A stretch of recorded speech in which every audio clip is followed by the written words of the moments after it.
Hey Bev, do you think this is a good time to give a quick little shout out to our sponsor, Henny and Rue? Yeah, I sure do. They're like one of our favorite things in the chicken keeping world. Bev and I have been subscribers of the box way before we were able to get sponsored with them. And we really enjoy that all of the items that you get in this box from them, they're actually handpicked and tested out on the flock of the family that owns the Henny and Rue brand. Which is super cool. So this box is put together like by chicken keepers for chicken keepers. And they try really hard to only include items that are both high quality and useful for you and your flock. So get on over to hennyandrue.com and you can use the discount code Drink and Farm to get 10% off of your monthly subscription for your very first box. And then you're able to get a discount for being kind of like a VIP after you subscribe. So you get a 10% discount on all items in the shop. And also, not only does the box come with things like that are super cool for your chickens, they also throw in like a thing or two every month that's specifically for the chicken keeper. So you're not like just gonna get things that are fun for your flock. You end up with fun things for yourself as well. Like one of my favorites is a little makeup bag that I got, and then also a cool bracelet. And they come up with all sorts of Yes. fun things every Yes. month. So guys, go check it out. Boom. Hey, Sam. Hey Bev, how's it going? Oh, it's going pretty good around here. I'm excited because I harvested my first cucamelons this afternoon. Ooh, fancy. And they were delicious. Ooh, that was quite a pop there. I wasn't anticipating such a good pop. It sounded like you just dumped the whole bottle out, like right in my ear.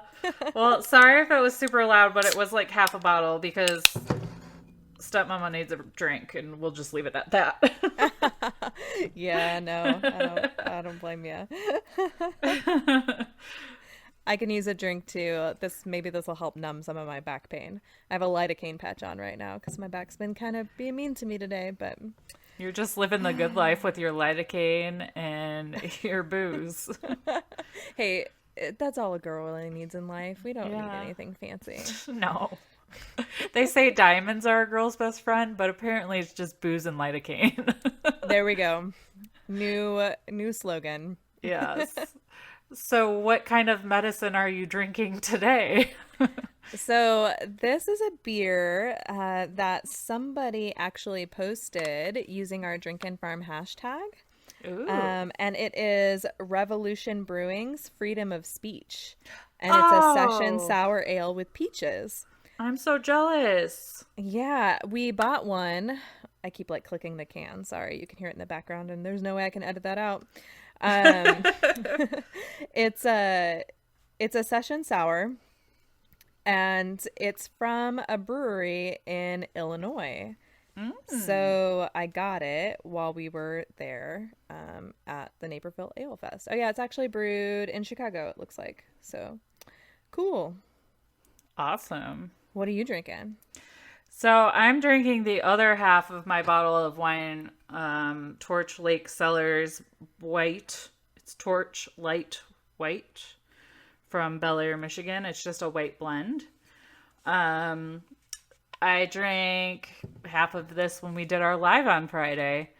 Oh, Um, nice. yeah, now I'm drinking the other half because I'm using one of our big, Drink and Farm logo, unbreakable, unshatterable, whatever the hell I call them, wine tumblers too. So if it like it's only half full and it only has half the bottle of wine in there, so I'm pretty much convinced at this point that a whole bottle of wine could probably fit in here. I might need to like sip it like a martini at first, but this thing But is that's like, okay. yeah, this thing is super awesome. Nice. Mm-hmm. Yeah, I put my beer can in my Henny and Rue and Drink and Farm koozie. Ooh, Yeah. fancy. So I'm Drink and Farm branded too on my drink. House. We're just so living the hashtag drink and farm lifestyle right now. Right. And also, our drinks this episode are sponsored by Ashley Kiernan from our Patreon Woo! page. So cheers, lady. Thank you for Cheers. sponsoring our drinks. We remembered this time. We're We improving. did. So we're a little late in the month, and we know that. It's just that the beginning of the month was sort of like all over the place. And we've talked about all that already before. I think part of that was like we were gearing up for the Ale Fest. So we were both Mm-hmm. having to kind of like get our farms ready to be gone from them for a long weekend and a bunch of other stuff. So we just didn't do them at the beginning of the month. So if you are a sponsor of our drinks for Patreon, for the month of July, we will get you done while we're recording in Yes. July. It's just that the last one is going to be from the first episode that drops in August. So no big deal. So we didn't forget. We No. just are kind of behind. And then we'll Yeah. start over again at the beginning of the month because I don't got shit going on in August except for back to school. So Gosh, isn't that weird? It's already coming. Like, I was in Walmart yesterday and saw the back to school shit, and I was like, no, I'm not ready to pay out the ass for all of this stuff. right. Well, so I'm sort of debating on whether or not I'm excited that back to school is coming because like our house seriously needs to get like back on a schedule and a routine. Yeah. We are in a bad place right now because both kids are like home all the time. Orion's just now starting his activity practices, which will be good. That'll start putting us on a little bit of a back to school groove. Mm-hmm. But yeah, my kids are bored and it's hot and I don't have anything for them to do and I work at home and we live too far from like cool services. So I don't know. Yeah.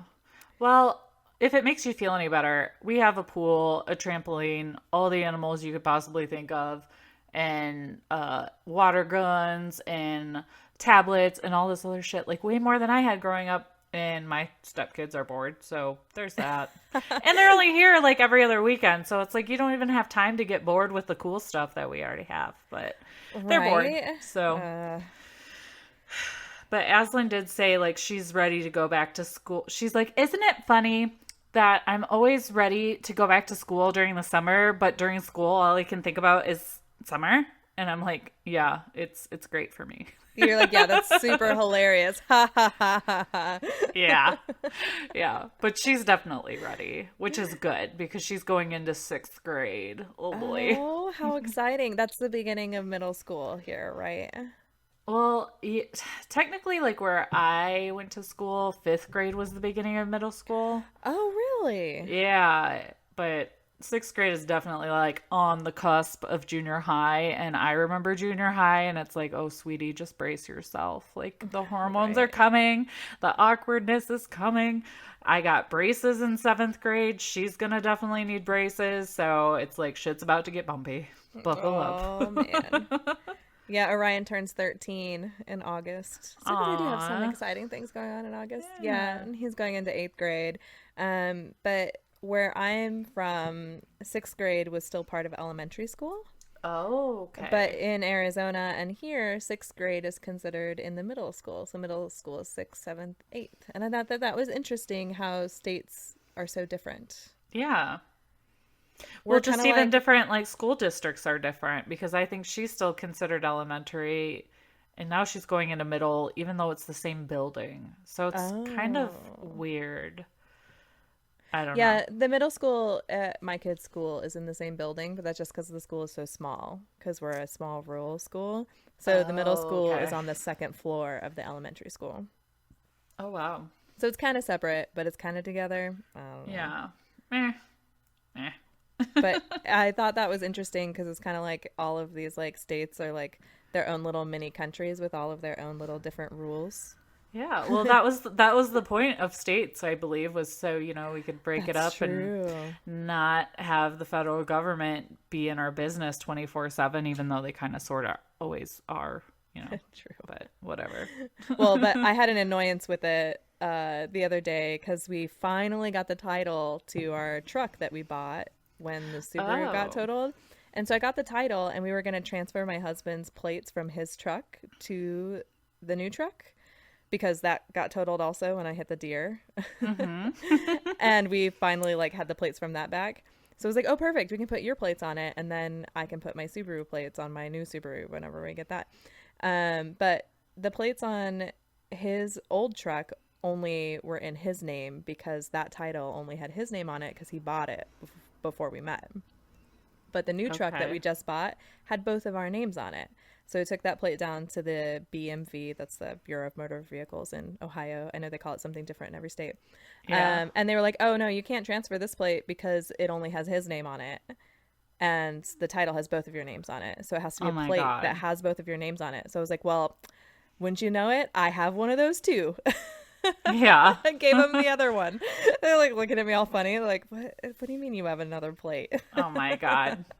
So now the truck has butterfly plates on it. And I told him, I guess that means that the truck is mine.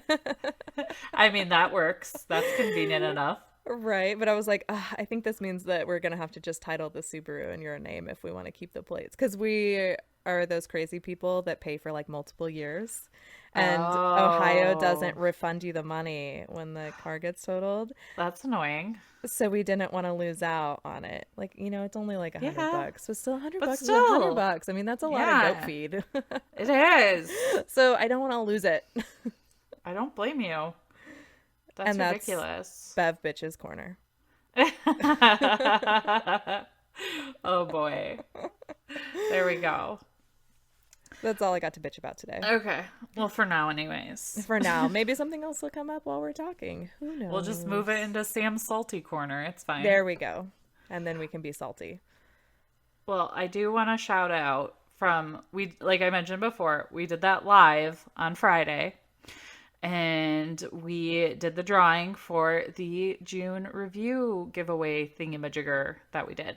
So I just wanted to give a little shout out to Stephanie B, aka at unlikely_farm girl on Instagram. So she's got a private account, but I don't know if she would mind if you tried to follow her or not. But just wanted to shout her out and thank her and everybody else for giving us reviews. And we hope that even though we're not bribing you to give reviews right now, you'll still be kind enough to go do that if you haven't yet.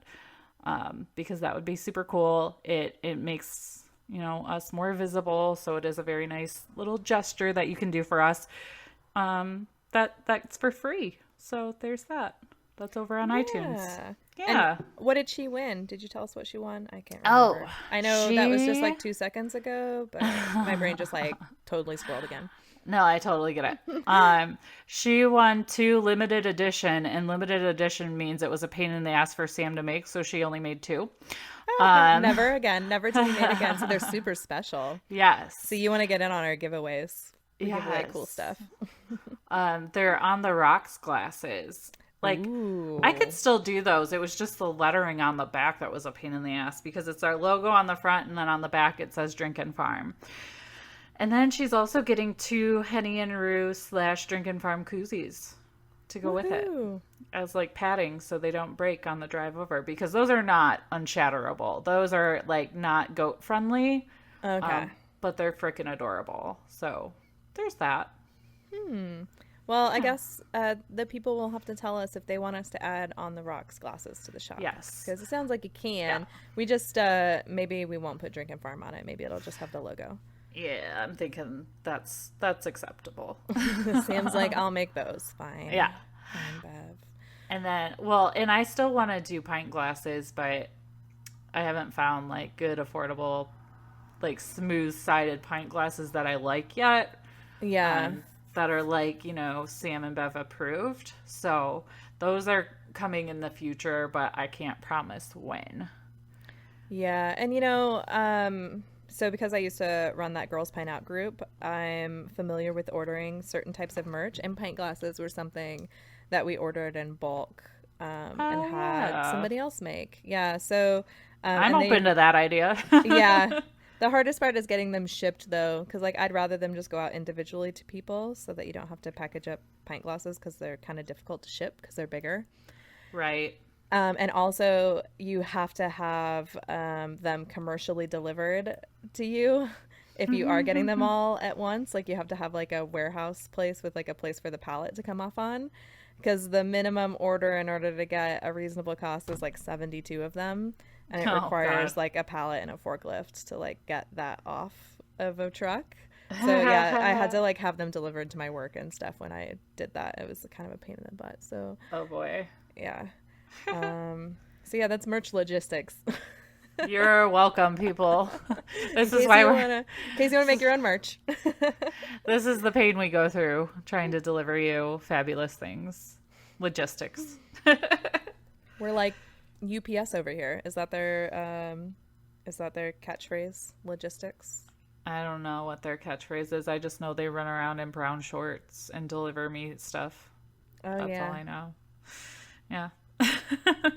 Yep, that's true. And just in case you didn't know this, buying stuff from us in our shop or when we do like little fundraisers like the t-shirts and stuff, that is a good way to support the podcast and tell us that you want us to keep making it because it helps fund some of the things. And also supporting our sponsors does that as well. That is If true. you use our codes with our sponsors, you're telling our sponsors that you heard about them through us, and that will allow them to continue to want to sponsor the podcast. So there you have it. Yeah. It allows us to do cool things and like have these really nice microphones so we don't sound like we're still on episode 1 where Sam's recording from her laptop microphone in her Jeep.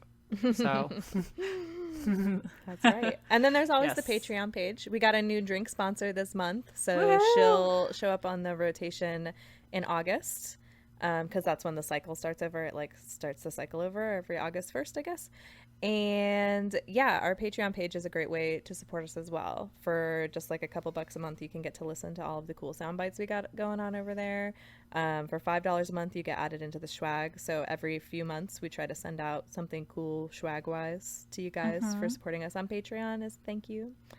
Or you can sponsor our drinks. We only have 2 spots left for that. So hop on those if you want us to shout out your name and say thank you for buying our drinks when we record.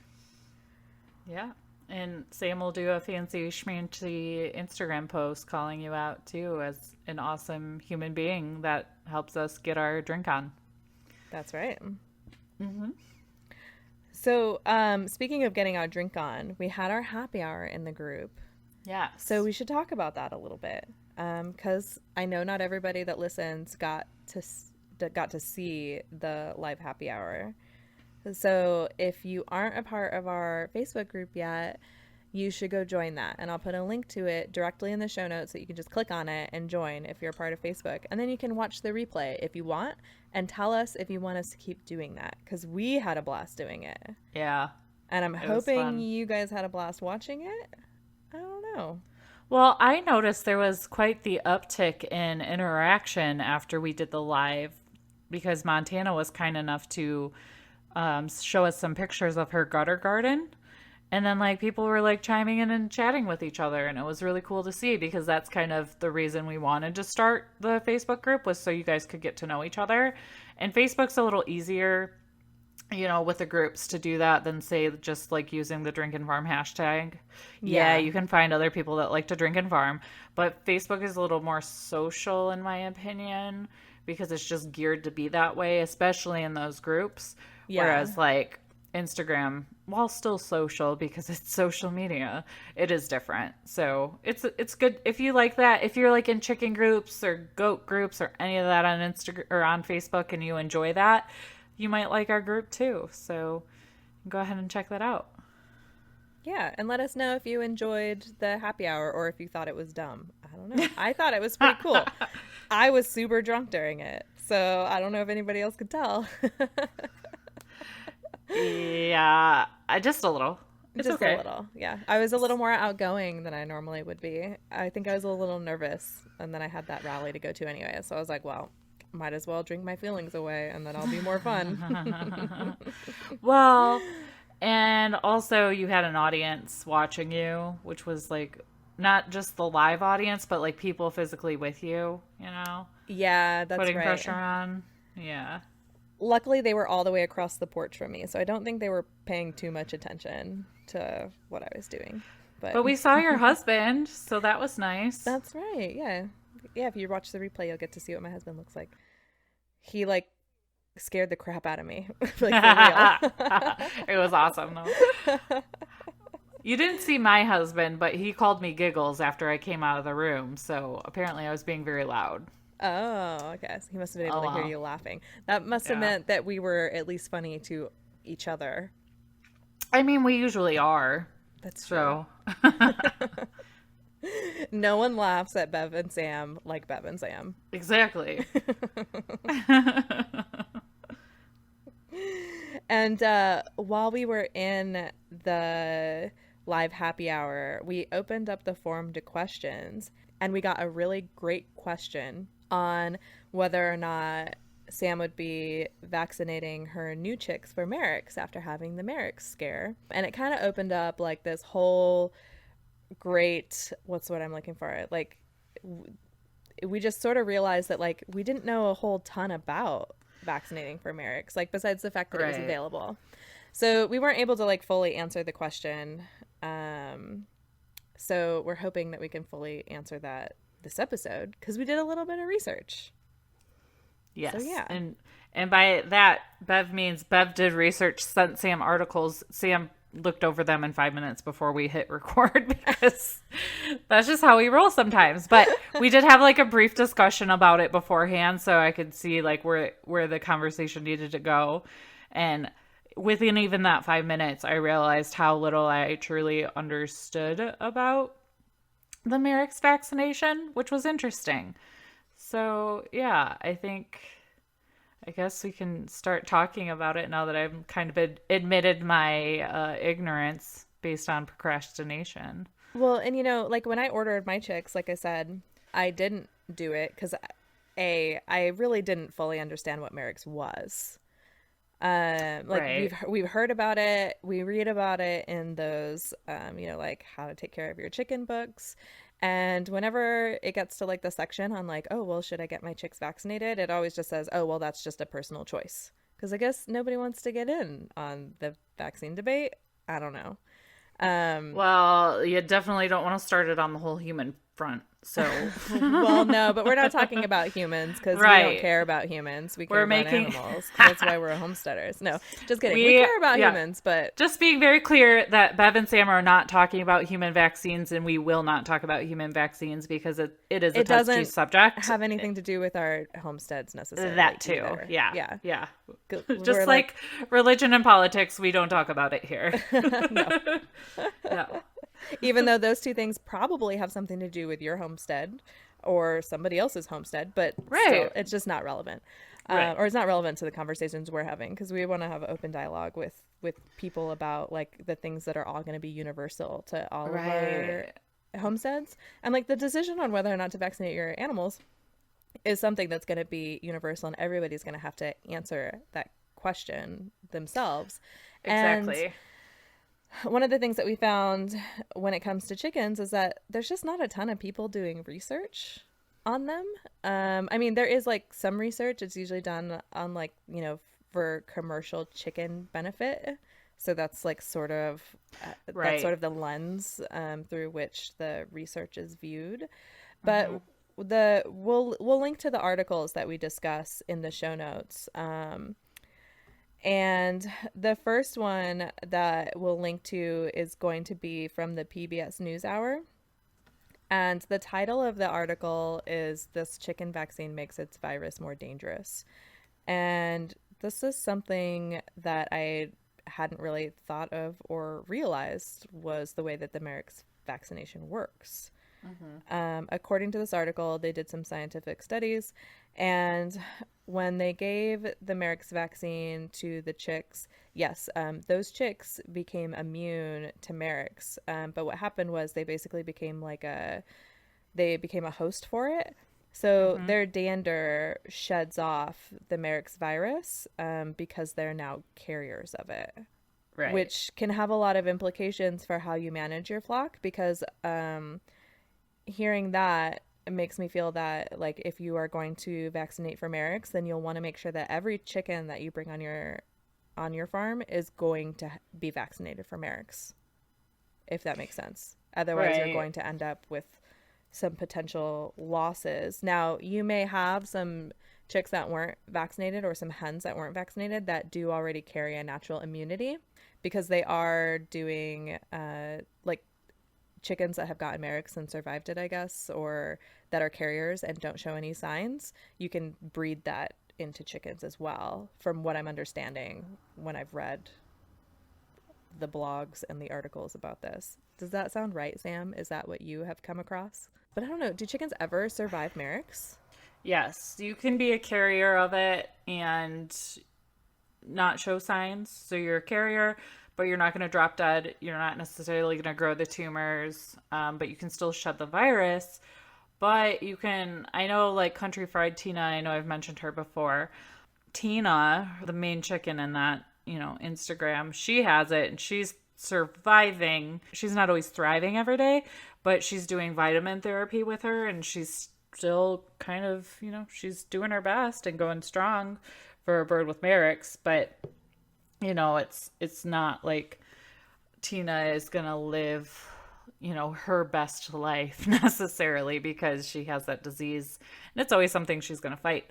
I have read about, that breeding and immunity thing, but I don't fully understand it yet because Marek's does not pass from the mother to the chick. Through So that. the immunity to it might not either. Yeah, and I'm not really sure how that works at all because it's confusing. It's just like chicken genetics to me. Like I look at all like the numbers and the letter combinations for chicken genetics and I'm like, I have no idea what that means.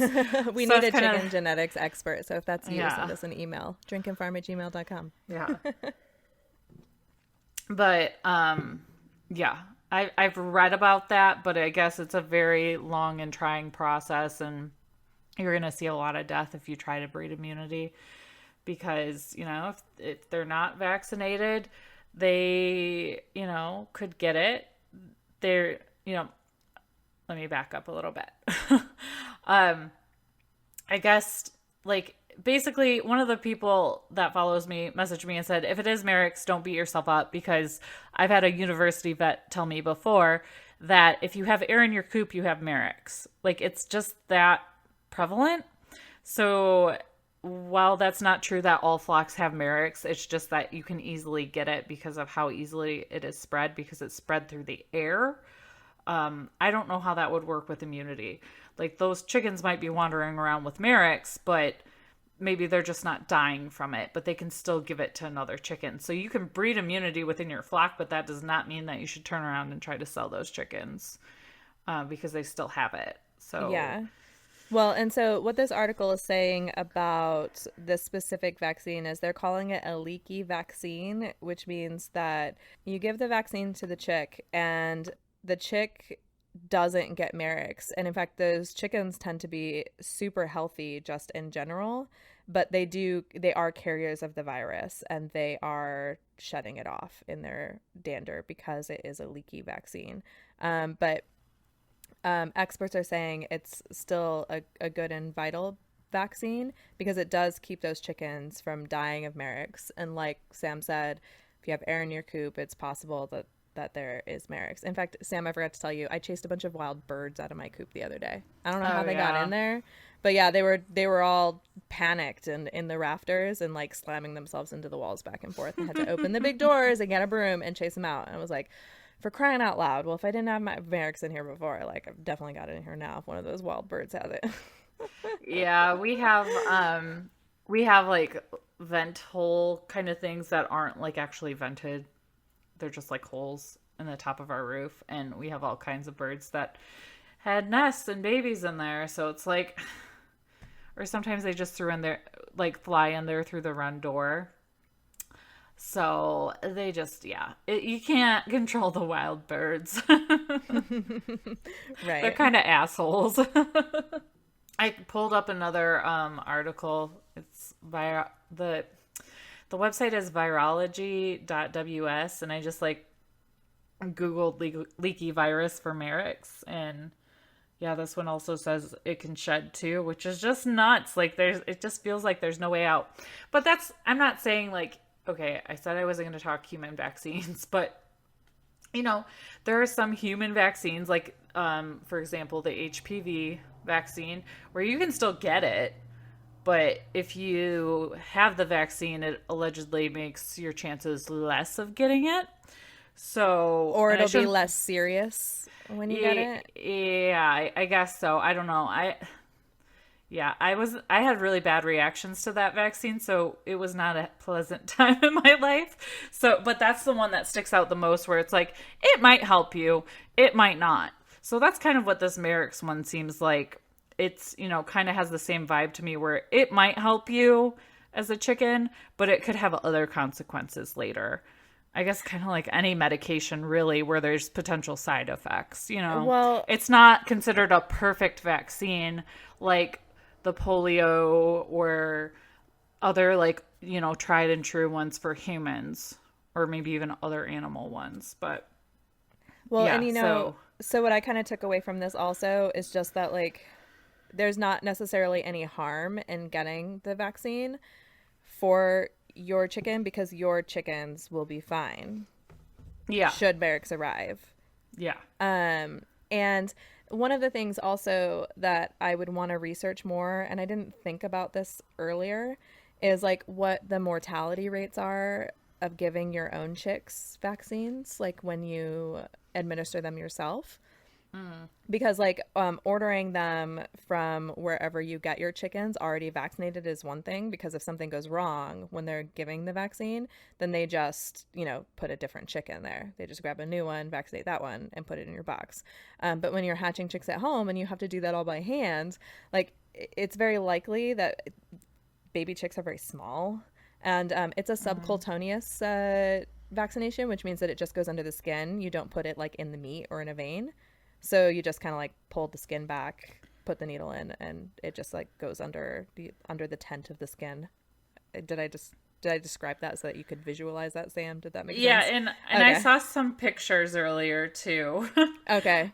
From the other article you sent me. So, yeah, and I don't like needles. So I'm not a huge fan of the idea of vaccinating, but at the same time, knowing this about Merrick's now and that this virus or this vaccine can shed, it does kind of make it a little awkward because it's like I know I have Merrick's vaccinated birds, and then I know I have birds that, that I hatched that I did not vaccinate, and the ones that I'm getting this week are also going to be vaccinated, but two of the bantams that are coming through are not vaccinated because they're too small, and my pet chicken doesn't vaccinate their bantams. So it's kind of like you're damned if you do, damned if you don't. Well, your farm is going to be sort of a living experiment for how that shedding actually ends up Well, taking place, which is well, semi yeah. unfortunate. But what's interesting is like I've been having that experiment already for about a year. And you didn't even realize it. Yeah, and everybody's fine. Yeah, I mean, so like we said, like chickens could already have your chickens could already have a natural immunity to that, to Right, the because Merrick's virus. Merrick's did not show up in flashes, in her autopsy or necropsy, whatever you want to call it. Yeah, and she wasn't vaccinated for Merrick's, right? I don't think so because she was a bantam. Yeah, no, then she wasn't. Yeah. So, yeah, and she's been around the whole time. Since we got chicks back in last March. So, yeah. So it's like maybe the leaky virus doesn't leak all the time. I don't know. I don't know, that PBS article. You guys will have to read it and then tell us what you think. We'll discuss this a little further in the group. Maybe we'll do like a little live happy hour where we chat about it if enough people are interested in that. That way everybody can like reread the article and really like get into the information. I read the whole thing a couple days ago, but in one ear out the other, especially when I read like so many. And we'll link to this article from Countryside Daily that shows you how to give your chickens vaccines should you choose to do it. It's kind of neat. But one thing that Sam mentioned during the happy hour and that they mentioned in this article is that they do come in an awfully large bottle, so you have to use it within like an hour or so. So once you've opened that and started vaccinating chicks, like that is done. The rest of it has to be thrown away. Which is crazy. Which is crazy and kind of a waste. But it's not super expensive. You need the actual vaccination and you need the diluting carrier substance that goes with it. And I think the two together was like a total of around $30, and it's like 1,000. It's 1,000 doses of it. So if you're Yeah. vaccinating 1,000 chicks, that's pretty cheap per chick. But if you only Yeah. had 2 hatch in your incubator and you wanna and you wanna vaccinate them, like that's $15 per chick. So I don't know. Yeah, well, compared to paying for a necropsy at MSU, That's very true. Good I'm point. throwing shade over at MSU. Well, and so something else that I came across that I found really interesting while I was doing my research is that, like I said in the happy hour, the reason why I didn't vaccinate my chicks initially or have them sent over vaccinated was because I want to have an organic homestead, or as organic as I possibly can. And I didn't feel like vaccinating the animals was part of that organic plan. But I did some research, and it turns out that vaccinations are allowed as part of USDA organic regulations. Now, I mean, whether you really care what, the USDA organic regulations are or not, I'll link an article in the show notes that'll tell you exactly what substances are allowed and what aren't. But I found that sort of interesting, that vaccines were allowed as part of an organic farm. And the reasons why, I found a really cool blog post recently, and I'll link to that in the show notes also. It's from Zweber Family Farms. And they actually did like this whole organic myth series on their blog. I didn't read the rest of them. I just got to read this one. And they basically say, like, the reason vaccines are part of their organic farm plan is because prevention is always your best bet if you want to be as organic as possible. And having these vaccines that, you vaccinate the animals when they're young, which is way before you're going to end up harvesting anything from them, whether it be meat or eggs or milk or whatever. So even if there was a period of time, a withholding period from that, like, that'd be way past, because you have to give these vaccinations when they're really young. But also it prevents you from having to continually treat with medicine when things show up, because they got the vaccination. So you're just not going to have that as a problem, if that makes sense. Yeah. No, that makes total sense. And this is kind of related, but building off, and we might have already talked about this before, but I saw somebody in one of the chicken groups I'm in contact Purdue because of that, free range organic chicken commercial that they have now, where the chickens are like free ranging outside, but they say they're like, vegetarian fed. Yeah. Or whatever. And she like contacted them, and she was like, well, if they're outside, how can you, guarantee that they're not eating like things that would make them not vegetarian? And according to the organic standards, like the USDA, it's just cutting out the animal byproducts in their feed.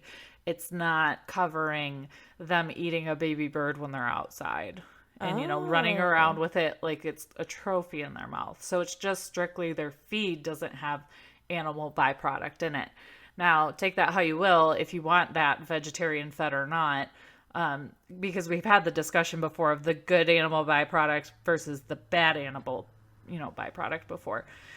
So you just kind of have to know where your meat's coming from to understand what's in their feed. But it was kind of interesting that they could, they're like, oh yeah, this is what it actually means. Where in my mind, I'm like, my chickens are like freaking cannibals if they get the chance. So that's what that means, which is kind of nice. And I guess they get to free range all day if they want to, which is super cute. Neat. That is super cute. Yeah, I was going to tell you, my husband and I, we harvested the cucamelons, and we were walking back in, and we smelled something near the tree, and we were like, ew, what is that? And we looked, there's a dead bird on the ground. The chickens all ran over and started pecking at it, but it apparently had been dead for a little while because they all passed. Ugh. They decided that they weren't interested in it. So I was like, oh, sorry, you're going to have to pick that up and move it. I'm like, but if that had been a fresh one, they would have been fighting over it. So Yeah. Oh, and then she fired back and asked them how she could say they were no antibiotics ever used in their chickens. And she called them out and was like, well, does that mean you never treat your sick chickens? And they're like, no, we will treat them with antibiotics, but they're not packaged as no antibiotics ever. But that bird is still used for, to feed somebody. okay. It's just labeled differently. So Oh. good job, Purdue, on answering your social media messages. Yeah, that's pretty cool. Yeah. Yeah, and being like forthright and honest with it. Because like I'm sure Yeah. antibiotics have a withholding period, but like, once you pass that, it's not in the meat or the milk or the eggs or whatever anymore. So Right. it is still totally fine. It just yeah. Yeah, it's a little dicey with those rapidly growing, breeds because you don't know when it was administered or not. Like I had to give Cosmo antibiotics for her bumblefoot because it was just really out of control. So now it's like all the white eggs in the coop, which we only have 2 layers that lay white eggs. Those are getting tossed for like another 2 weeks now because of the withdrawal period for Tylen. So, Yeah. or not Tylen, she had amoxicillin in her Okay. water. That's what it was. But yeah, so and the purpose of not feeding anybody eggs with antibiotics, like yes, it's not going to hurt anybody if they eat the antibiotics, but it's the fact that we sell our eggs, and I don't know if the person I'm selling eggs to is allergic to amoxicillin, and I don't want to chance that no matter how trace it might be in the egg. So Yeah, no, that's that one of the totally makes reasons sense. why, yeah, you got to watch it with that. And I'd just rather not chance it for myself either. And, create an immunity in my own system for antibiotics. Right.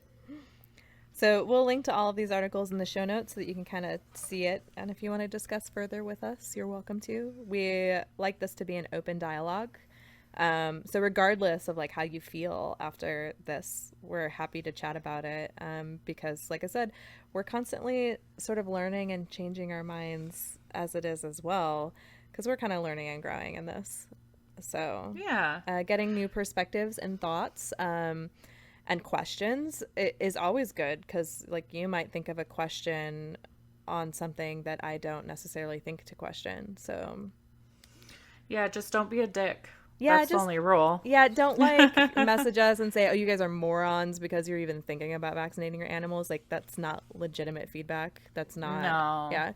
Like No. if you're starting your argument with how stupid the other person is, then it's possible that your argument might be stupid. So there.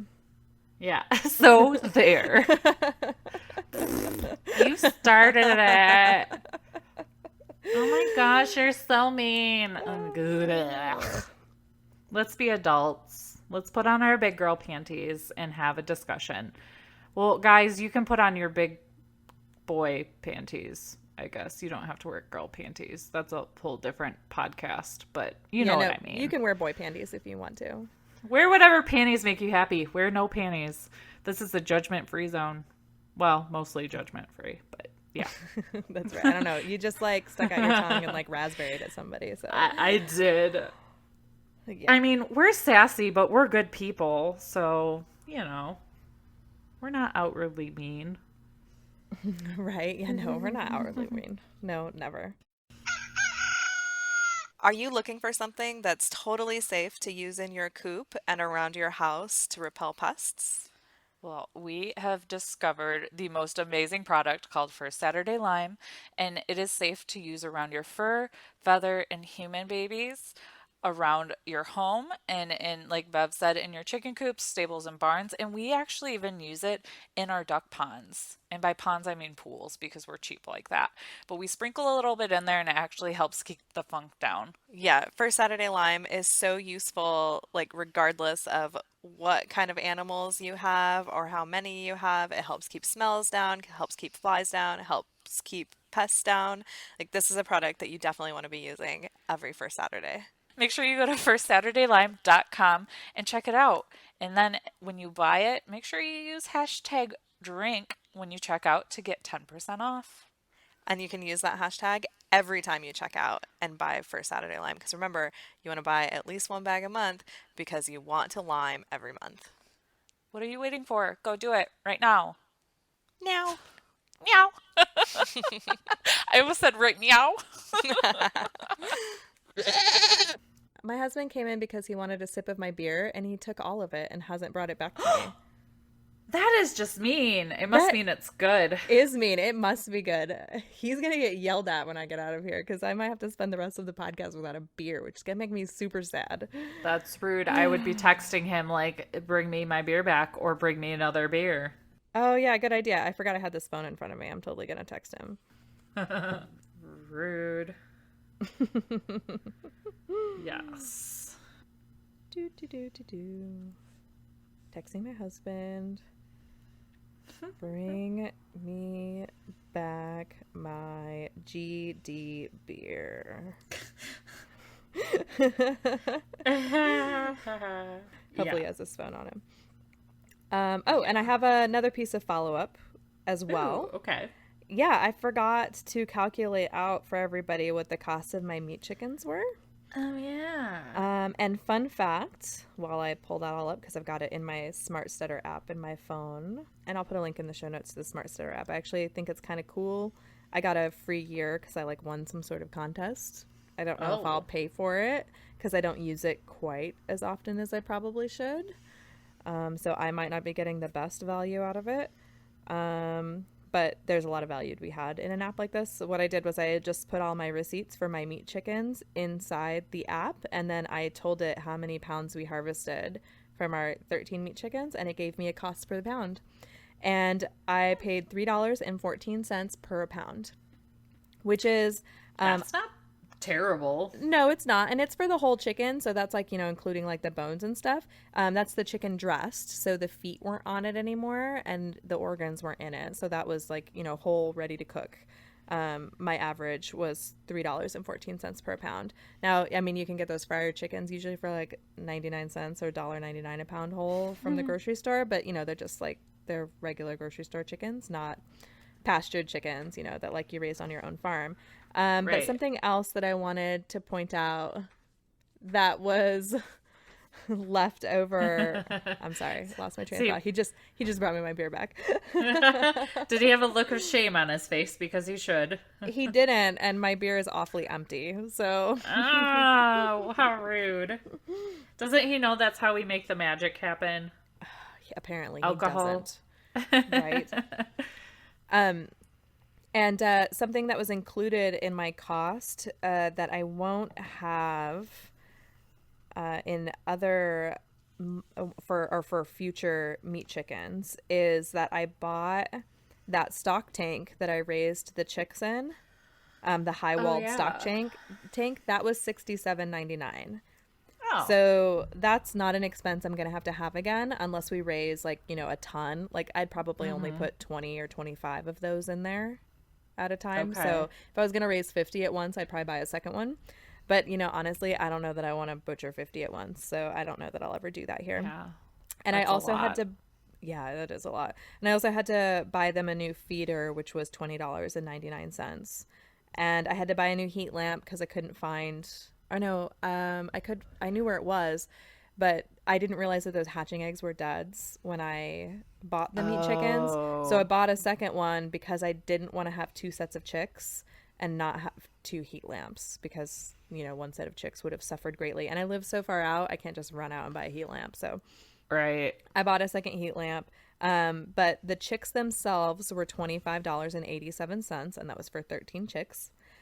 The chicken feed total cost was, let's see, $50.90. I got to do a little math in my head. Sorry.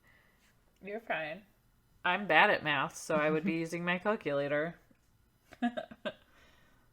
I spent about $65 on chicken feed, which is a little on the low end, but that's because I couldn't get organic chicken feed at my local feed store here. So they just got they got the meat maker blend of chicken feed from southern states. I would have preferred to feed an organic non-GMO, but I thought for this very first round, the good thing that I would be doing for them is having them be pastured. And, they got lots of treats and lots of things, lots of other things. So they were different from a conventional grocery store chicken in that, they got to live the good life, or as good of a life as I could possibly give them here in my pasture and in my tractor. But they did probably eat a feed that is similar to what a commercial grower uses, because I believe the feed that I bought is the same that the 4-H kids use, and they tend to follow practices that follow the commercial growing schedule. So Okay. yeah, so I guess that's my my admittance for the month. I don't know. I'm trying really hard to like just do the best that I can with my farm and not beat myself up about the things that end up not going exactly the way that I want them to. But I had a really cool idea, and we'll see if I actually manage to put this into practice. But I was thinking of writing a mission statement for my farm, so that when I was doing something or trying to make a decision, I had my mission statement to reflect back on whether or not that fits within my mission for my farm. Does that mean that Drink and Farm gets a mission statement too? Yeah, we can totally write a mission statement for Drink and Farm. In fact, anytime I do a business, so like starting businesses is something that I just kind of do. I love building new businesses and like putting things together. It like keeps my brain active and happy and keeps me engaged and excited because I'm constantly working on something new. And mission statements and taglines are something that I'm usually pretty good at coming up with. So I'll have to think of some cool things for Drink and Farm. It better be funny, though. So. Yeah, our mission statement will have to be funny. Yeah. That'll be my homework for next week. By next week, I'll try to give you a Drink and Farm mission statement. It's going to have something to do with giving zero clucks and also just drinking and farming and having a good time. And not doing being the best you can. And not being a dick. Wearing big girl panties. Yes. That could be in the mission statement. All of those good things. It's going to be the best mission statement ever. Yeah. And for some reason, I don't have the cost of building the chicken tractor in here. So I must have put that on paper somewhere. So that does not include the cost of building the chicken tractor. But I don't remember that being overly expensive. It was just like some MDF board, a couple 2x4s, some chicken wire, wheels, and a handle. So yeah, it probably cost like between $40 and $50 to build if I had to guess. But now you have it. I know you said you wanted to make some improvements to it, though. Yeah, we are. We're going to make some improvements to it. I don't think we'll scratch it, though. I mean, like, I think we'll continue to use that. We'll just, you know, Jared's dad is working on figuring out how to put bigger tires on it, so it's a little easier to move around, so that maybe I don't end up pinching my sciatic nerve from moving my chickens 3 times a week or 3 times a day. Nice. Right? Yeah, that might be nice. Things like that. So yeah, we're definitely gonna raise meat chickens again. Oh, and fun fact, I have one of them simmering on the stove right now. We're cooking our very first chicken that we butchered. It's been a stormy, rainy weekend here. So I decided to make Amish chicken and noodles for dinner tonight. So that sounds awesome. Yeah, I handmade some noodles this afternoon, and they're sitting out drying, so that when we get done on the podcast, I just have to throw them in the pot with the simmering chicken, and we got dinner done. That's so nice. See, that's the one thing I like about fall and winter and spring is like I feel like I have more food options as far as the crock pot goes because I started Weight Watchers back up because Sam needs to lose some lbs, and so many of the recipes that are like lower points, like the freestyle for Weight Watchers. By the way, we're not sponsored by Weight Watchers, so this is a free shout out. Free shout out to them. There's a lot of like 0 point options, and you can make like chilies that have 0 points in them. Really? Yeah, which make for like really great lunch options and stuff because you can make it in bulk. But when it's 90 to 100 degrees outside, you don't want to eat chili. So it's like I'm almost excited for the fall so I can start making that stuff and like feel like a fun, like happy human eating it. But right now it's just like, ooh, I'll have a salad, which is only so fun for so long. So. Right. And you know what? It's funny. I almost never eat salads for meals because I always feel hungry like 10 minutes later after it's all gone, because we just like the vegetables or fruit, if there's a bunch of fruit in it, like it's also water based that your body just like breaks it down so fast. Yeah. And like all fruits and vegetables are 0 points, and chicken breast is 0 points. Certain kinds of ground meat, like chicken and turkey that are like 99% fat free, are 0 points. So there's like a lot of options, but when like it's fruit and vegetables or 0 points, it's like, yeah, that's great, but I feel like I'm eating it all damn day, and it's like, oh my gosh, I'm just tired of eating, but I'm starving. You're like, but I kind of want some Amish chicken and noodles served on top of mashed potatoes. Yeah. Yeah. And I've been using all my points today on alcohol, so So Sam can only eat fruits, vegetables, and chicken breasts for the rest of hey, the month. wine is like grapes, which are 0 points, so I don't know why I have to track this. This is not fair. Yeah, I totally agree. Someone write them a letter. Write them a strongly worded letter. Hops are like vegetables. Like, what the hell? Why can't I just have these? But anyways, I knew we'd get to a salty corner. There we yeah, go. Sam is Sam's salty about how alcohol, actually, the alcohol has like fair points on it. I will give it that. And one of the things I did try this week, and you guys will see some of the pictures come across our feed in the next few days. I got the White Claw seltzer water, like spiked seltzer. Way better than Truly, in my opinion. Ooh. It's really good. So I took a lime one, and then I put some cucumber in it and some fresh mint in there. Oh, it was so good. And it was like, yeah, it was 3 points, but I had snacks with it, which was nice, and those didn't cost me anything extra. So I felt a little fancy making like a little cocktail type beverage, because usually I'm just like, dump it in a glass. There you go. Kind of lazy. But it made for some really pretty pictures. It's just really difficult to be outside and taking pictures around animals with something like that open. Yeah, because they're like, ooh, mint leaves and cucumbers. Those are our favorite Yeah. things. Yeah. And You're there's like, no, just goats, there's dirt. vodka in that. Yeah. This is not good for you. This is for me. This is the human treat. Yeah, so Sam's had some alcohol today. And like, I think I'm just going to do like chicken stir fry for dinner. I know this is so exciting for our listeners to hear about what we're Hear eating. about what we're but- eating. Chicken stir but fry I- sounds delicious too. I'm just happy that I'm back to cooking. I haven't I Yeah. talked about it on the last episode, but like I didn't realize how much the pain was really like distracting my brain. I used to do things like make English muffins from scratch.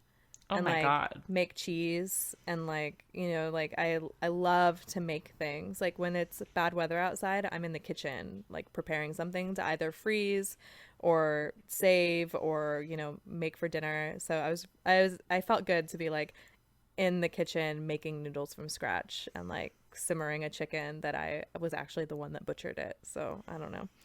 I'm starting to feel like I'm more back to myself. That's good. Yeah. I'm glad. I mean, even though I'm having a rough day today, but I'm not letting that bother me because I know what it is now. And I feel like that mental hurdle, once I'm over that, like I can just deal with it. That's fair. That makes a lot of sense, though. Yeah, like I know it's not something like awful or, you know, like life altering or Right. It could be worse. oh, everything could always definitely be worse. Which reminds me, we totally had a chicken death on our farm this week after I talked about what good luck I had been having with everything. So I knew that I was going to jinx myself because that's what I do. Yeah. But yeah, it was a Carol Pacey, which was my coolest chicken. And Carol Pacey's story is sort of extra sad because Carol Pacey is named after somebody at my work. She wanted me to name a chicken after her. She wanted me to name my craziest looking chicken after her. And so I did. I named Carol Pacey and Honey Shaker after her. She has a band. It's called Carol Pacey and the Honey Shakers. So I'll put a link in the show notes to her band. So if anybody wants to look it up, it's pretty cool. She's awesome. She's one of our fish biologists at the place that I work. So I'll have to break the news to her that her namesake chicken has died. But Honey Shaker is still alive.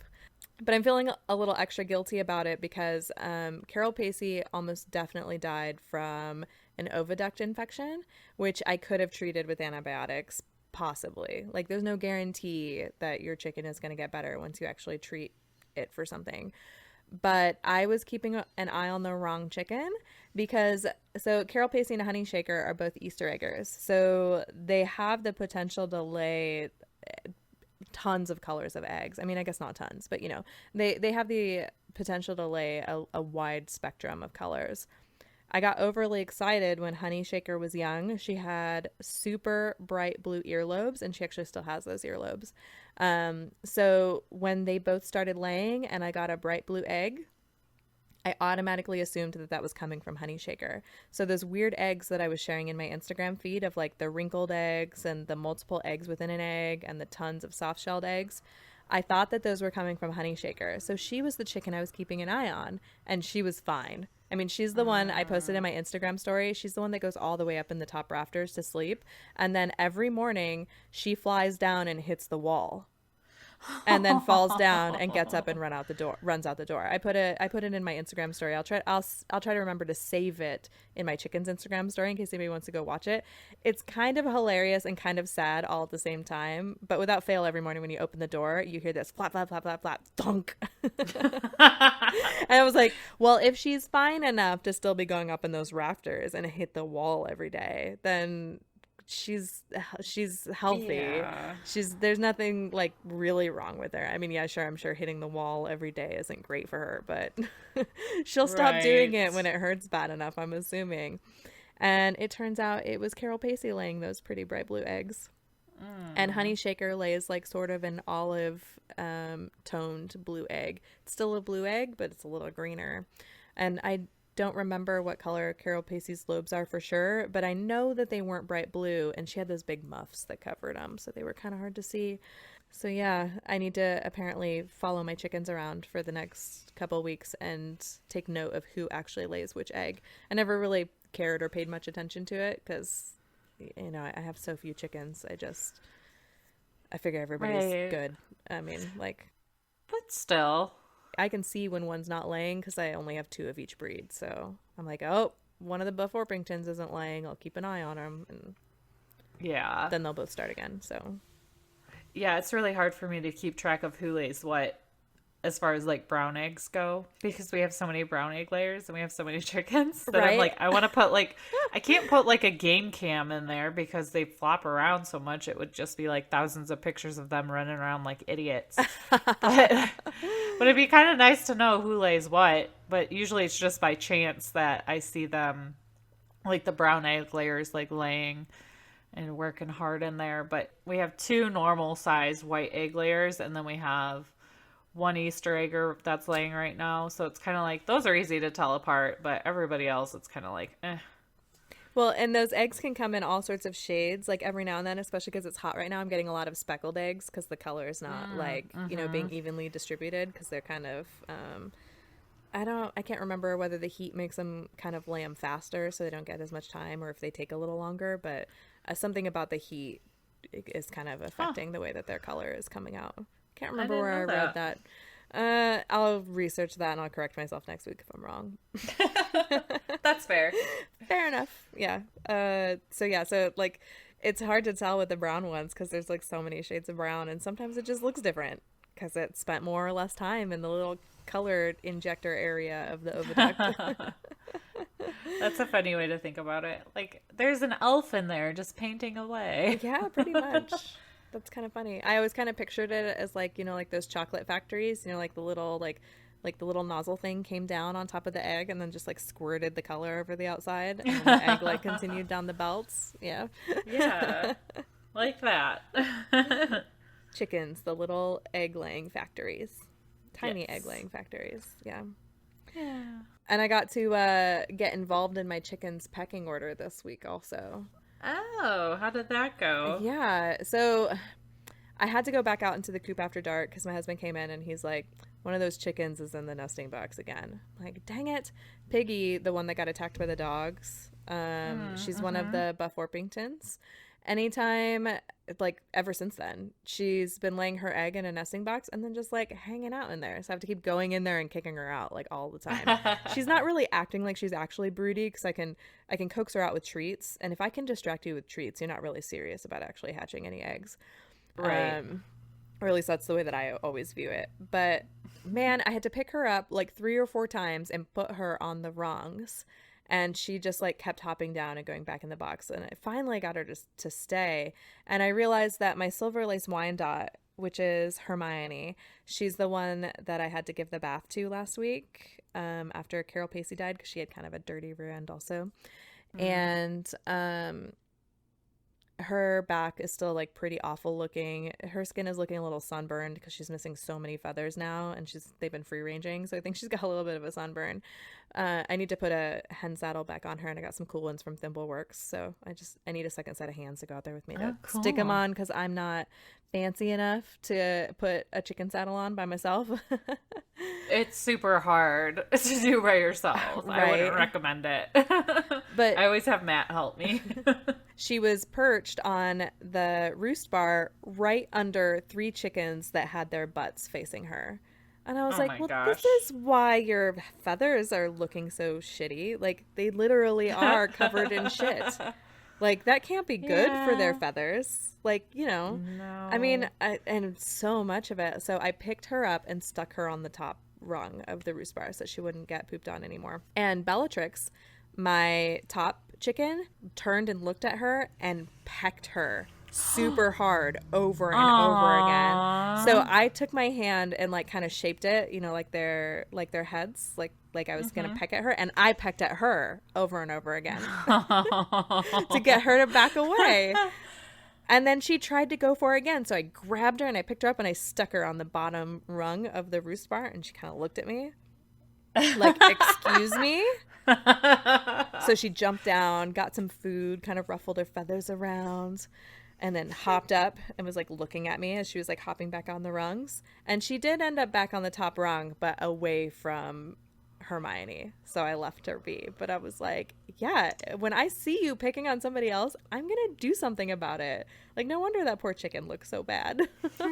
She was like merciless too. It was awful. I couldn't believe I witnessed that. I was like, oh, poor Hermione. That makes it's like your own chicken anti-bullying campaign. Yeah. Look at you go. I mean, I was Just trying like, not to I don't bully think so. her in the process, because, that can't be good either. But I was just kind of like being like, hey, no, I'm the one that decides like what happens and where people go, not you. Yeah. I'm the reason you're fed and watered every day, so don't be a dick and be nice to everyone. Right. We'll see. I'm hoping that Hermione starts to improve a little bit, though. Every night I've been going out there and kind of moving her so that she's at least not getting pooped on now at this point. But poor chicken. That's good. Yeah, we actually started integrating our younger flock this week with the full flock, which is interesting because they're about like 15, 16 weeks old. And they're the group that I got from that local feed store that I went to the one time, and they had all kinds of chickens. And it was great, except that he told me they were all pullets, and either he didn't know what he got or he's a freaking liar, because I think we had how many chickens are there? So we have 3 Polish, 2 of which are boys, 2 Cochins, those both seem to be girls, a jungle fowl, which is a boy. He told me it was going to be a Penedesca, but it does not look like a Penedesca, and that one's a boy. And then we had a sultan that died, I think, from the avian leukosis. And I think that one was a girl, but I'm not completely sure. So, yeah, not going back there again. But they're all like... No, definitely not. Can you bring them back so that you can get your money back? And you can be like, look, these were supposed to be pullets, and these are all clearly not pullets. Yeah, I'm not even gonna bother. It's like, it's whatever, but yeah, one of those like hard lessons learned. Yeah, I'm just not gonna go back there. Which is sad because I was super pumped because they always have like such a wide variety. Like you can see on their website, like they just have so many different cool chickens that are kind of difficult to get. Yeah. But never again, especially when I'm not, in the space right now where I can get my birds tested to just, give them away or try to get rid of them. So it's like the rule at this point is kind of like, if you're nice, you get to stay. If you're a dick, we're going to have to think about this.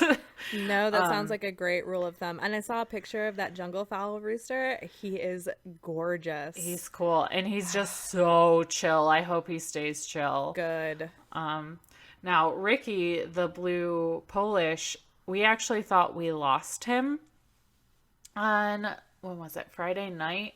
Like we let them all out to like mingle in the coop, and generally they stay like in a corner huddled together, but not Ricky.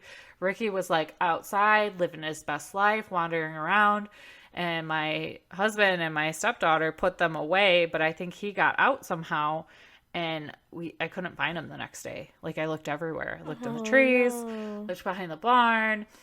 And then I was like upset because we also had one of our other chickens die yesterday too. So I was like, this just sucks. Like at least with the one that is dying, I knew that was a chance. But like this guy, this is a bummer because I have a couple more Polish coming this coming week. And I was like, oh, I could have like a cute little coop and call it the Polish Club or something cheesy like that. And breed Polish for fun. And so I was really bummed. But the next morning, my husband's out on the deck and he's like, honey, come here. That little effer spent the night in the neighbor's garage. So he like kind of wandering around and he's got like this big poof on his head because he's Polish. So he's got the huge crest, but it looks crazy. And like we had to like go into our neighbor's backyard and like kind of wrangle him to come back. So he's like just strutting his stuff all over the property, living his best life. And the rest of his friends are like scared in the coop for now. But I'm hoping he'll be a good rooster because he's beautiful. But yeah, the whole integration thing, even how that shakes up the pecking order, is kind of tough too. Because it's like nobody wants to be at the bottom. So until they establish their reorder, it just can be kind of messy all around. So Kind of chaotic, yeah. yeah, and that alleged Penedesca, I don't know what the hell it is. It's a cute bird, but he had a little bit of a bloody comb today, so I had to spray some Vetricin on him and carry him around a little bit, let it dry out. So it can be a little vicious, that pecking order. You know, it's not cool. It's not fun, but the pecking order's real. I think I just thought it was like some kind of saying or cliche before I have chickens, but Right. Yeah, no, it's it's totally real. real. Yeah. Yep, it totally matters. I can very clearly see who is at the top and who is at the bottom of mine, and I only have 9 chickens, and they're pretty stagnant about it. But I am going to get to integrate a flock though, because I am getting those hatching eggs. Yay! I was considering not doing it because I felt like I was already doing too many things at the moment. But after Carol Pacey died and Jared and I talked, he's like, like they're not gonna lay until December anyways. Like, we might as well get them, and then we can sort of see what happens. But I'll get to go to her farm and pick them up on Tuesday, and I'll get to talk to her because now I'm curious. She's a home breeder of chickens. I want to get to know like what her flock practices are, just because like I don't want to accidentally introduce the avian leukosis into our flock because that passes through the egg. Like now I feel like a more knowledgeable chicken keeper. Oh, and you know what? Before I forget, one of the things that I ran across while we were doing our Marek's research is that it doesn't really matter whether you get the vaccine or not if you plan on keeping a closed flock. Oh. Yeah. I mean, like you could still end up getting it from wild birds. Yeah. Or, like if you wear the wrong shoes into your coop or like a fellow chicken keeper comes and visits. But yeah, I can't believe I totally forgot to mention that. So earlier follow up. Yeah. If you keep a closed flock and you're not planning on ever adding any new birds ever, then like you get to just kind of decide what you're most comfortable with. That was all that I was saying with that. So yeah, I've got to find out. Well, like they'll be hatching eggs. So I will get to decide whether or not I vaccinate them or not. And I'll have to think about that because my current birds aren't. I'm sort of leaning towards not for the time being. But we'll see. I reserve the right to change my mind all the freaking time. So yes. I got 3 weeks to decide. And then it has to be that day because you can only vaccinate day-old chicks. I feel like that's something else we might have forgotten to mention. You can't vaccinate older birds. I think we briefly mentioned Did it, we? but Okay. never. Yeah. We never said it in like one sentence. Yeah. But I think we mentioned it in a very scattered Bev Sam way. You have exactly 30 seconds to decide whether or not you're vaccinating. No. Just like the first day or two, I think was basically what I found. But they prefer day old. That's what it's really That's what it's really made for. So yeah. So we'll see. I'll get to hatch eggs. Yay. And I'll be sure and like share the pictures and the process and stuff, and I'll try to figure out if I can actually like record them moving around in the eggs, because I always think that that's super cool. I just, got to get like the setup together to do it. And sometimes I'm lazy, or sometimes I'm doing too many things at once, so I don't get around to it. Yeah. I mean, it's so cool. It never gets old. And we really haven't hatched anything in a while. I'm starting to get like the itch to hatch, but it's The kind hatch of just, itch. yeah. Maybe you can live vicariously through my hatching. I could. But I really don't think, and I should knock on wood, that my Savarts or my Silkies have the disease at all. I think it was something more in my general population flock, and because they're not commingling, hopefully they're fine. I would really like to hatch a couple Silkies and Savarts, because the Silkies I got from Brittany, they're not laying yet, so it'll be a little bit before I want to, try to even hatch those after they lay. But they're beautiful. Like, they have the best, like, crests and beards. They're gorgeous.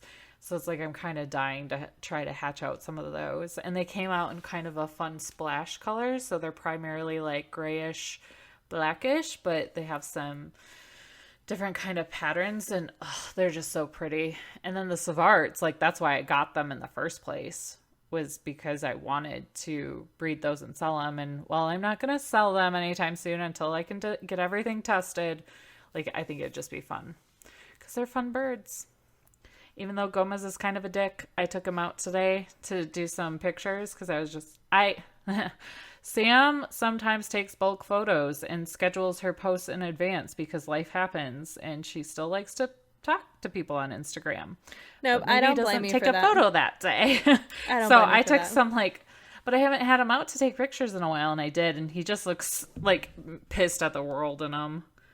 So, but he's so handsome. My chickens always look pissed at the world. I have not gotten a happy looking picture out of my chickens.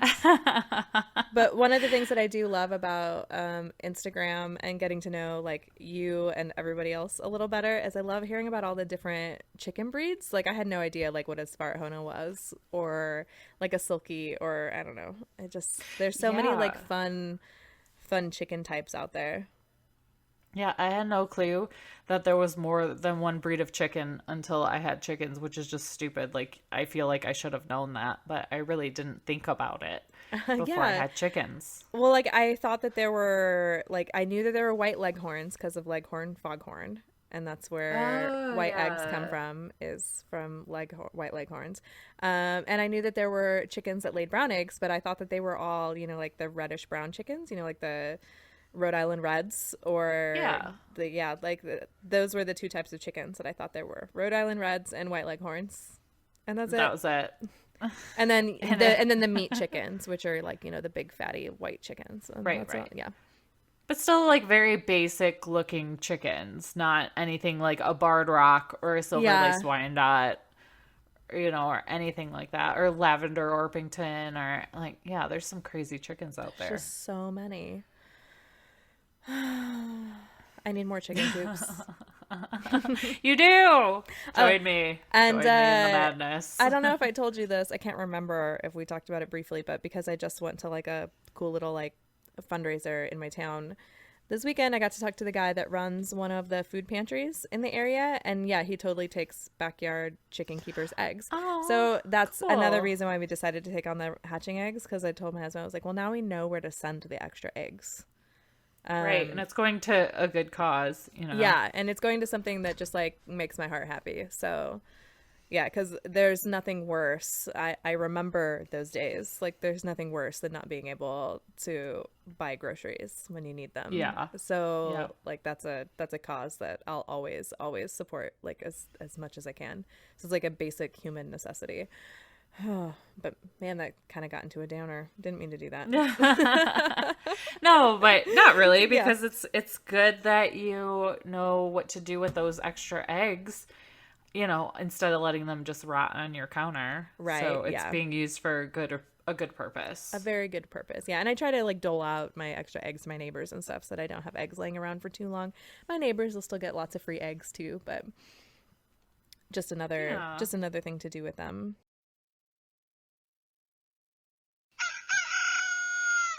So, Sam, what treat is it that you give your chickens when you want them to have super crazy, strong eggshells and healthy feathers?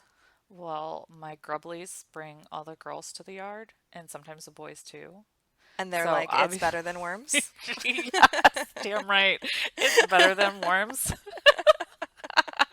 Because, We're so funny. most worms are created in China. Right. I'm still having trouble with that main thing. Created in China, grown in China, whatever you want to call it. But grubblies are grown in the USA and they eat garbage, which keeps Yes. garbage out of the landfill.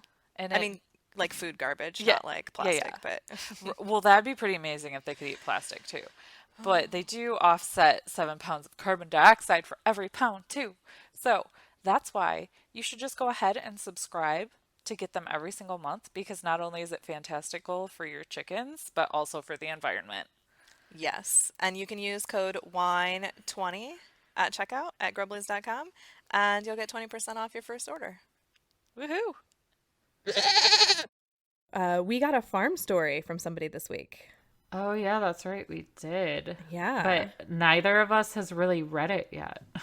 So, do we want to save it for next week? No, I can read it. And then if it's like this person did something horrible, we can just cut it and put it on Patreon. There we go. That'll work. All right, I'm going to pull it up. Do you want me to read it? Yeah, I'll let you read it. You have the theater Okay. degree, so I Oh, feel like you're yeah. just so much better at that than I am. You Aw, have like the inflections at the right thanks. spot, and Well, I haven't even read this one, so I haven't practiced. So this is what we call a cold reading. Oh, So we'll see okay. how Sam does with this since she hasn't auditioned in a very long time.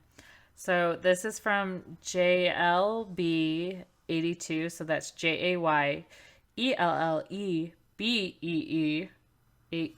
So you can look her up on the Instagram if you're interested in that. I'll put a link to her in the show notes. Booyah. As long as her thing isn't private. If it's Yeah. private, I won't put a link to it in the show notes. Yeah. Yeah, let me see. I don't know if she is or not. Instagram? Okay, she's private. Okay. So maybe not. Okay. So, hey guys, I have a farm story for you. 3 weeks ago, I adopted 2 geese from a local rescue, Johnny and June. They were doing great, except every once in a while, Johnny tried escaping their pen. Last Wednesday night, I got home from work. I went out back to check on everyone, and June was outside of the pen trying to get in. Johnny was nowhere to be found. I asked my boyfriend where he last saw him. He said he was just there over an hour ago.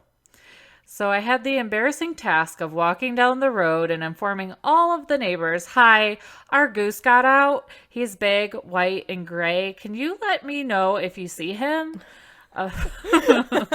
Not awkward at all. About 10 minutes later, a neighbor showed up and said he was about a quarter mile down the road in someone's driveway.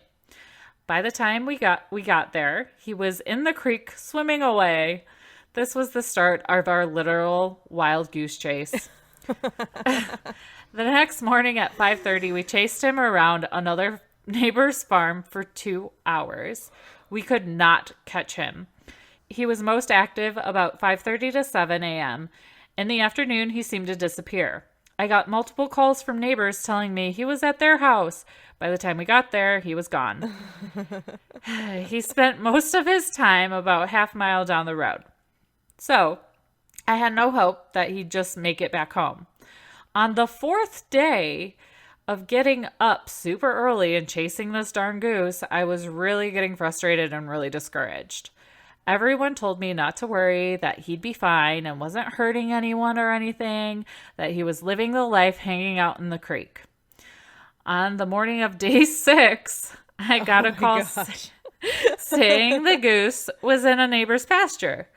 I explained to her that I've tried everything to get him and I couldn't. And she said they'd give it a try. About a half hour later, I got another call from another neighbor. I assumed it was just to tell me he was in her yard yet again. To my surprise, she told me that Johnny was on his way home. 2 little girls that lived near her and their dog were able to corner him with their chickens and grabbed him. Johnny was gone for 6 frustrating days, but he's finally home. We couldn't be happier. My dad said at least this goose has brought our neighborhood together for a common cause. I told him a picnic may have too. Oh my goodness. Oh, that was a good one. I love that story. Damn goose. I'm glad Man. that it had a happy ending. Yeah. But that could have been bad. I love that it was like two little girls and their puppy and chickens. No, just two little girls and their chickens. I don't know where I got puppy from. I made that up. I mean, that would be even more adorable in my mind. So I was okay just with like that. sticking all the adorable things in there. But yeah, I'm just like picturing these two little girls like cornering a goose. Well, and it was so funny too. We were at a park when we were driving up to Illinois, and there were geese and ducks there. We were giving the geese a really wide berth because we had heard that geese can be really mean. We didn't want them like chasing us and attacking us. So like, kudos to those little girls for cornering a goose. They're pretty big and can be intimidating when they want to be. Yes, they really can. Oh my God, that's too funny. That's a great story. Thank you for sharing that. And if anybody else listening has like a great farm story that they'd like us to tell, feel free to send it in. We'll read it on the podcast. Yeah, and we'll give you a shout out. And if your account's private, but you want a shout out, please just say so in the message, just because we realize some people would rather be private about their life and not have a bunch of weirdos trying to follow them.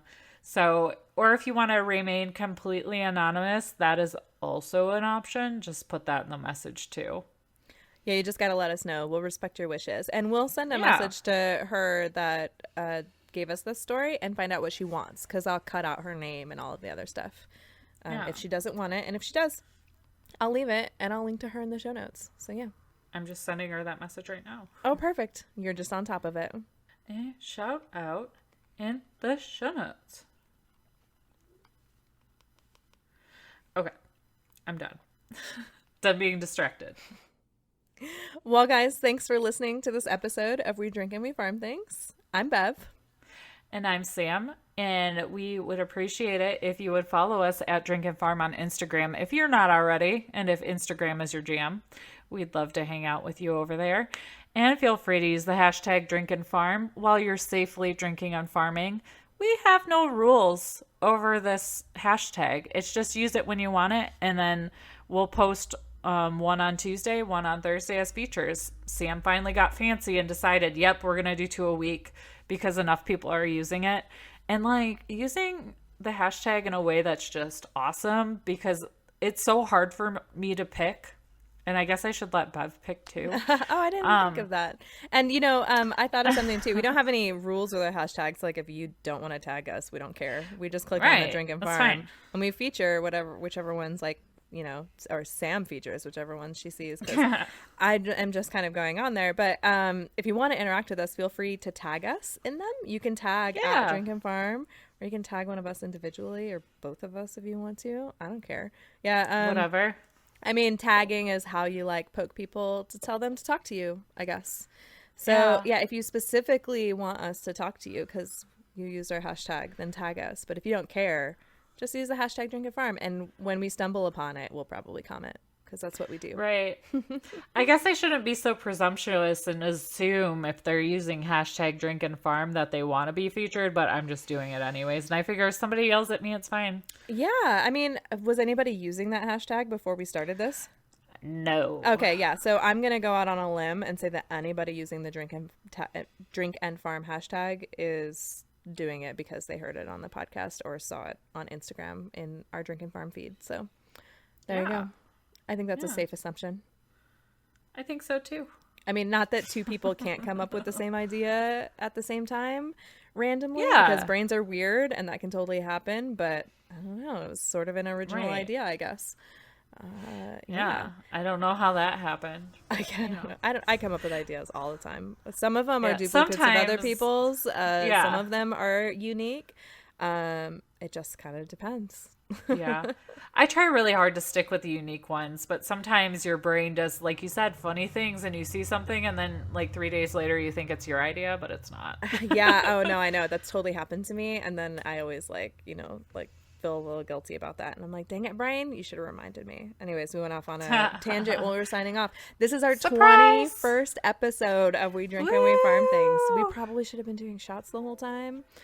But we didn't. But we didn't. So. No, which is probably better because, we do have to go, put animals away and stuff. And that's not fun to do when you're like super tanked. Yeah, nope, it's not. But I got to sign off because my laptop is literally dying right now. Oh, no. So drink. All right, guys.